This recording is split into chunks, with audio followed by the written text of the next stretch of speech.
If you want to completely deactivate Gemini or Google Assistant on POCO M8 Pro, the first thing that we can do is we can go to Settings.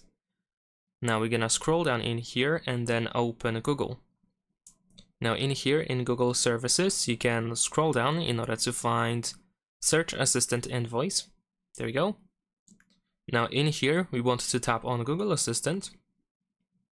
Then search for Digital Assistants from Google and make sure that Google Assistant is selected. So if you use Gemini, you want to switch to Google Assistant in here. There we go.